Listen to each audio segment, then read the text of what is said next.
The ocean has never been empty. Even when its surface is calm and the horizon clear, beneath the waves lies a world humans still cannot fully understand. Sailors know this better than anyone. They can feel when the sea is watching in return. In early October, a U.S. Navy destroyer was on a routine night patrol in the northern Atlantic. The ship followed a pre-approved route, checking shipping lanes and maintaining communication with other fleet units. It was unusually calm for these latitudes. The wind had died, the waves smoothed out, and the sea looked like a dark glass reflecting the stars above. On board were hundreds of men and women, seasoned sailors, officers, and technicians. For them, the night was not a time of fear, but a time of routine. Machines hummed steadily. Instruments reported normal readings, and the communication channels remained clear. Everything seemed ordinary, until the anomaly appeared. It began in the sonar room, a faint signal coming from deep beneath the ship defied explanation. It did not move like a submarine or swim like a whale. It did not disappear, as false readings often do. It simply existed, subtly shifting its position under the keel, as though waiting. The operator double-checked the systems, recalibrated frequencies, and restarted the equipment. The signal remained. Finally, she reported it to the bridge. At first, no one was alarmed. Anomalies happen, and most have mundane explanations. But as the minutes passed, it became clear. The radar showed nothing. Not above, not below. No ships, no objects, no interference. The captain ordered the ship to reduce speed. Conversations on the bridge became terse, cautious. Outside, the ocean was unnaturally still. The stars seemed frozen. The horizon blurred into the darkness. Then the sonar went silent. Not a signal loss, not static, but total absence. The system was functioning, yet the ocean seemed to refuse to exist for the instruments. A wave of tension rolled through the crew. Men and women began listening not to their machines, but to the emptiness itself. Some felt a pressure in their ears, others a chill that had no source. Moments later, the radar flickered. It showed a massive, undefined shape directly ahead. It had no edges, no clear form, and disappeared almost immediately. Operators froze, unable to classify it. For a heartbeat, reality seemed to falter, as if the ship had crossed into a space that obeyed different rules. The ship's lights flickered once, briefly, enough to break the rhythm of routine. Systems reported normal operation.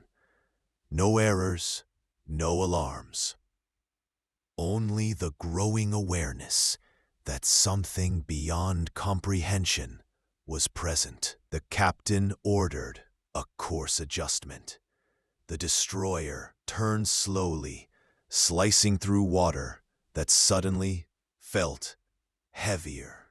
The sonar returned, picking up the signal again, but now much deeper, at a depth no known technology or creature could reach. The signal followed the ship.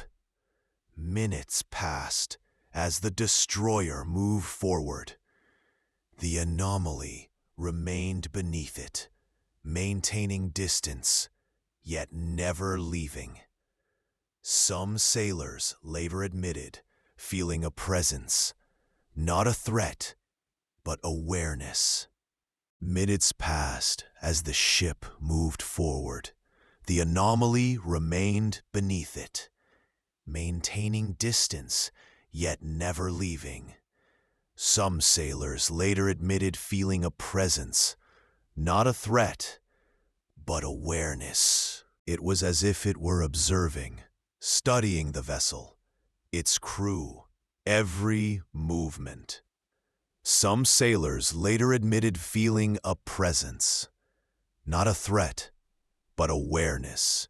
Something enormous and ancient seemed to be deciding whether the humans were worth noticing. Then, abruptly, the signal receded, first slowly, then with increasing speed, until it vanished entirely from all detection systems. Radar returned to normal. Sonar resumed its baseline readings. The ocean seemed ordinary again. Wind and waves returned, and the night regained its familiar contours. The official report would later classify the incident as an unidentified sensor anomaly. No conclusions, no explanations. Crew members were instructed not to discuss the event outside official channels. Formally, nothing had happened.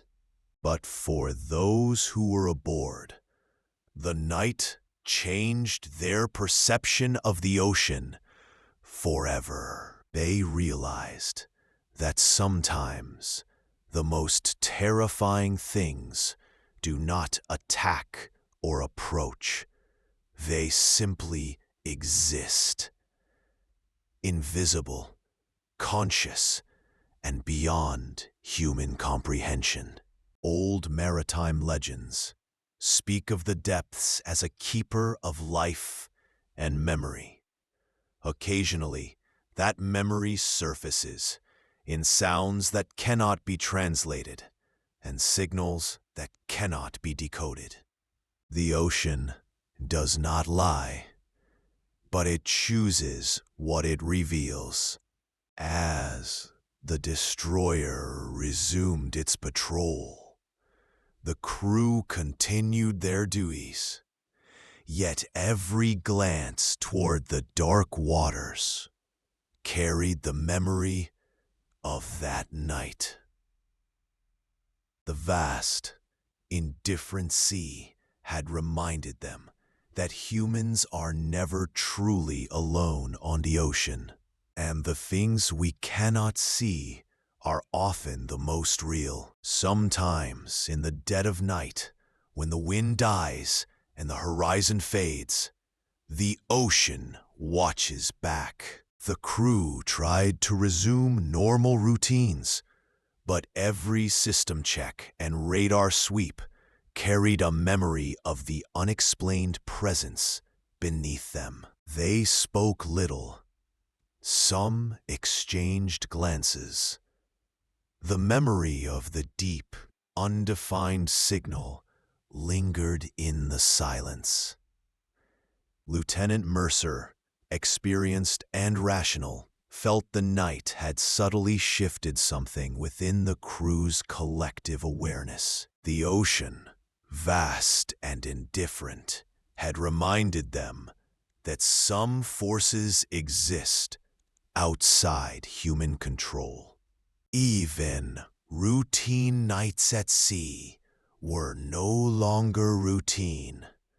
Something invisible had touched their perception of reality. The instruments were normal again, yet the crew could not forget the anomaly that had followed them. Conversations resumed. Orders were given, but the memory of the undefined presence persisted silently among them. The night's events became an unspoken understanding among those who had witnessed it. The ocean had shown its depths, and they had seen beyond the known. They knew that the sea holds secrets that cannot be captured by instruments or described in reports. Some truths are only felt, and sometimes, in the quiet moments between waves and stars, the ocean watches back.